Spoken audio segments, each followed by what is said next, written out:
Hello everyone, welcome back to cheecarniel's channel. As requested, I'll be making a tutorial on how to make hair. And as you can see, I've made some of the features already. I've done the face, the eyebrows and the freckles already. So now I'm going to show you how to make hair, multicolored hair. Now what you need to do is to pick the second brush, which is the basic taper brush, and drag it to the hair. Pick the base color. You don't need to pick the darker shade or the lighter shade. Just pick a base, just a color in between. So as you can see, then I'm adjusting a little bit of the color so it feels more saturated. Now add a new layer by clicking on the plus sign, add a new draw layer below every of the drawing you've drawn and trace out accordingly how you can see the hair. Every part containing the hair, that's the part I need you to trace out. Do not add any excess lines or any excess strand or so. Just pick out the base of the hair, like trace it out exactly the way it's in the picture. I reduced the opacity of the image so I could see clearly where my direction of stroke is going through. So now I'm just going to trace out the hair. I'll talk to you guys later after I'm done with the tracing.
Now for the edges, you just need to add a single stroke, like imitating the hair strand.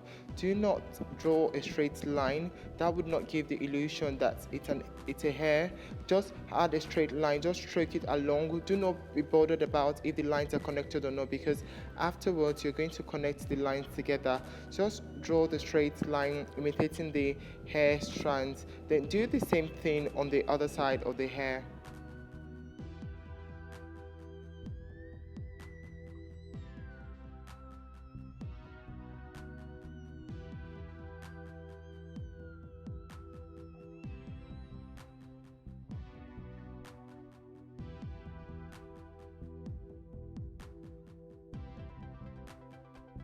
Now it's time to fill the hair color. Look into the picture and see any openings and try to connect the lines together. Do not make it look fake. Just connect the lines together using the middle part and shade any excess hole you're seeing in the picture. This will enable us to autofill instead of manually painting over those lines. So connect all the lines together and just press and hold into the enclosed circle. Once you press and hold the enclosed circle, it's going to fill in the color.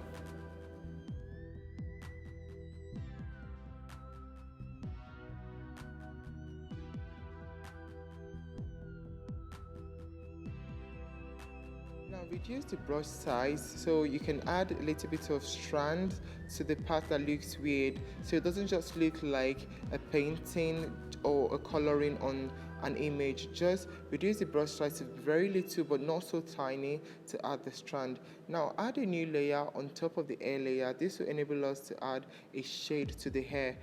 Go back to the image, increase the opacity of the image so you can see clearly how the shades work, and reduce the opacity of your coloring, the base coloring. Once you've reduced it, then go back to the draw layer the one you just added, which is going to serve as the base. Go back to that base and drag your colors chart into the darker shade. This enables you to pick out the same color as the air.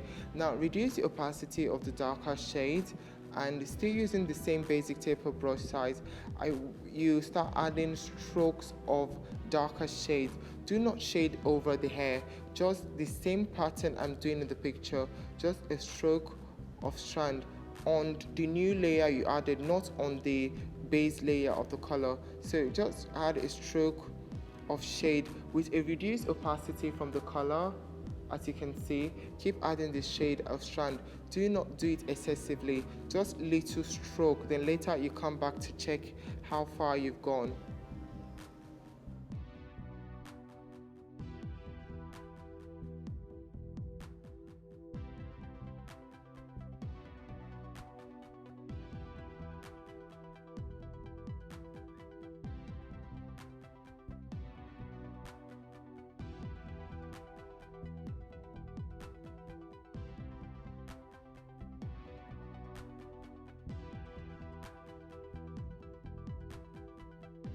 The stroke of the shade should be exactly as seen in the picture, so it doesn't make the cartoon look weird. Do not worry if you're going out of the lines, you can always erase that part later. So I'm doing it very lightly so I don't make the cartoon look very foggy and very bad.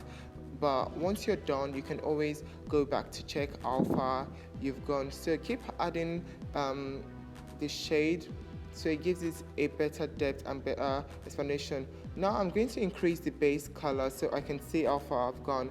Now as you can see, it's looking a little bit realistic, but it needs more shading, so I'm going to keep adding a shade, visualizing how well I want the shade to be. But this time around I can increase the opacity or keep shading a particular place to give it that depth of field feeling I want. Now that I'm satisfied with the shade, what I do next is that I'm going to add a new layer, a new draw layer on top of the shade and on top of the base layer. This layer is going to serve as the highlights to show the highlighted part of the hair. So going back to the image layer, I'll turn on the image layer, then turn off the base color and the shade color so I can pick a preferable highlighted color I want. So I'm going to manually drag the color slider into the hair color I want. So this is going to serve as the highlight. The same pattern of how I shaded the hair, that's the same pattern I'm going to shade the highlight color. The same thing, do not shade too deep and too into the picture, just light stroke. But remember, you are shading, you are highlighting on a different layer. Do not highlight on the same layer as the shade in case you want to make any corrections. So I'm going to highlight the open spaces. Do not highlight over the shaded layer because that one has its own purpose there. Just on the plain base that looks very empty and void, just add a strand of highlight so it's going to serve as the parts visible to the light.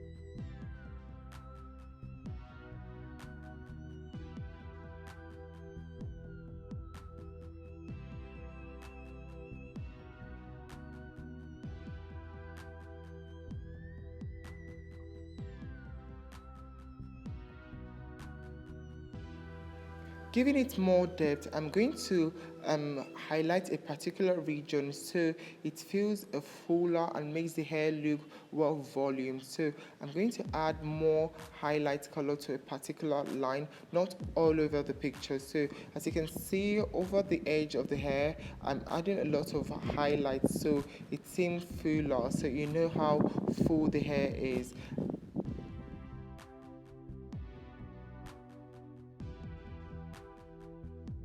Now going further, I want to add a bounce of light to the hair. So I'm going to increase the color and leave the opacity the way it is, or no, I'm going to reduce the opacity so it doesn't feel too highlighted. So this is going to serve as the bounce of light. This is where the light is hitting on the hair. So when you're outdoor or you're in a studio, there's a light flash coming into your image. So this highlighted part, not too much, just some part of the hair which is visible to the light. So I'm adding more highlight to give it that bouncy feeling that light is reflecting on this area of the hair. So keep doing that to your picture and keep practicing. With more practice, you'll be able to get how well you want your hair color to be. As you can tell, the color of my cartoon hair is quite deeper than the original color because I picked a different base. So it just basically depends on your preference of how you want the base of the color to be. So if you want it to be very, very light, you pick a lighter base. If you want it to be very dark, pick a darker base. But I would advise not to pick the shaded color.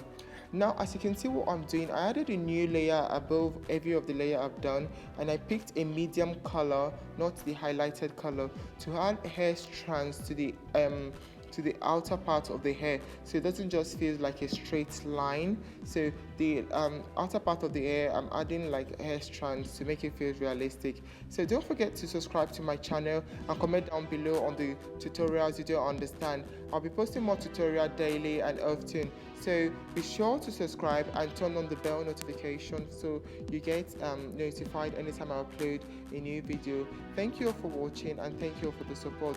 Share this video, give it a thumbs up, and see you in the next tutorial video. Thank you.